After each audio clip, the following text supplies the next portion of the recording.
Okay, I'm sure you'll agree that this is a lot of HTML we'll be typing, and we've got another 3 or 4 more inputs to add to this form, and we don't really want to be adding this amount of HTML if we can avoid it. And one way we can avoid it is by creating a reusable text input, and that is exactly what we'll do to avoid writing so much code. So we do this in a component that we're going to create, and we're going to say inside the terminal, we'll use the Angular CLI, and we'll generate a new component, and we'll store it in an underscore forms folder, and we'll call it text dash input, and we'll skip dash tests and press return.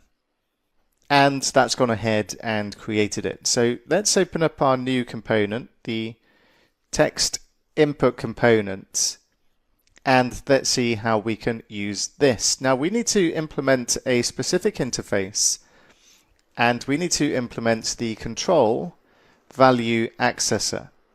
And this defines an interface that acts as a bridge between the Angular Forms API and the native element in the DOM. And we implement this interface to create a custom form control directive that interacts with Angular Forms. Okay. And what we're saying here is that we're going to use input components, a text input for instance, and we're going to use it inside this component, but we need to be able to access it from our register component, or the values of it from our register component, and also the validators as well. So when we implement this, there's some methods that need to be provided to this. So we'll implement the interface, and this says that we need to provide these different methods. Now we don't actually need to do anything with these methods, they just have to be provided inside this component. So I'm going to take out the throw new error for not being implemented, because we do not have to provide any actual code inside those. And let's just tidy things up. And okay. So they just have to exist inside our component. Nothing more, nothing less. And we'll also add inside here as well, we'll add an input property for the label, and we'll say input. We'll use the Angular signals approach to doing this, but we won't make it required, and say this is a type of string, and we'll just give it an initial value of an empty string. And we'll also add another input property for the type, and we'll say the input is going to be a string, and we'll give it a default value of text. And let's open up the text input component HTML, and we'll go to our register component HTML, and let's just copy the password inputs with all of the divs with the validation feedback as well. We'll just copy this into our clipboard, and we'll paste it inside the text input component.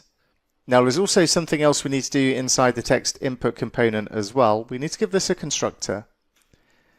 And inside here we're going to use a decorator called self that we get from Angular Core.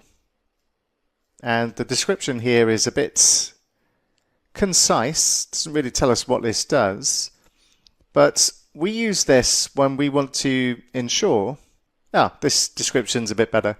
So a parameter decorator to be used on constructor parameters, which tells the dependency injection framework to start dependency resolution from the local injector.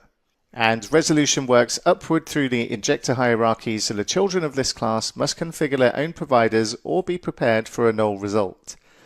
And what we're saying when we use this is, and I've still got access to my form. So each one of these inputs is going to be using the text input component that we've just created. We're injecting something into that component called the ng control, or we will do soon. Now each one of those, or each one of these inputs, is going to need their own instance of what we're injecting. And Angular, if it can, it will try and reuse other services, because services typically are singletons. But we want this to create its own independent instance for each input, as each input is going to be unique and it needs to have its own instance of the ng control that we're about to use. So we're going to say self and public and ng control, and that's going to be a type of ng control. And this is a base class that all form control base directives extends. Okay, so this is where form control effectively derives from. And then we're going to say this.ng control and the value accessor equals this. And then we can go to our template and we can start updating this. So for our class is invalid, instead of registerForm.get, we're going to be passing and using a form control inside here. So instead of registerForm.get errors, then we can use instead the ng control dot touched and the ng control dot invalid, and then we don't need this code. And then instead of the form control name, then we use form control, and we can set it to the ng control.control. But TypeScript and this particular way of using this, we seem to get an error nowadays with this. Can't bind to form control since it isn't a known property of input. So to get around this, we need to go back to our component and we need to say get control, which is going to return a form control, and we're going to return this.ng control as form control, and it needs to be ng.control as form control. And then we can just use control in our template to get around that TypeScript error. So instead of ngcontrol.control, we can just specify control. And that should be the fix. And maybe it's because I'm still using ngcontrol up here. So let's swap that for control.touched. And we'll also do the same for this one. We'll swap that for control as well. And okay, everything's complaining. But we'll muddle on through because this should be the correct and valid code to use. So we'll proceed onwards, and if we're still getting errors at the end, I'll deal with it as and when. But maybe because we've still got warnings in our code, we're still getting an error. So the type we're providing as an input property, so I'll swap the password here for the type, and it's a signal input type, so we need to use parentheses there. The class of form control, that stays the same. We're still using a bootstrap class. And the placeholder here, we'll just use interpolation in this case. So double curly brackets, and we'll specify label and parentheses as well. So inside here, we've got ng if directives. I'm going to stick with using the directive way of doing this rather than the built-in control flow, because this is a slightly less busy way of using conditionals, and we do have a few to add inside here because we still need to check what type of error it is and provide the appropriate message, and we can do that using conditionals inside here as well.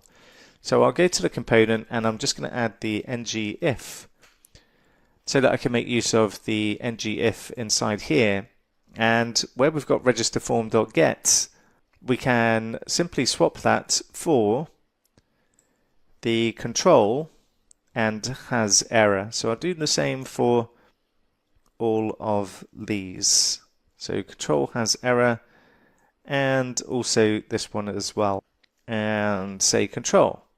And then we can change the error message as well. So where it says please enter a password, we can effectively check for the label here, and we'll just use the label and parentheses for the whatever it is. So please enter a username or password, etc.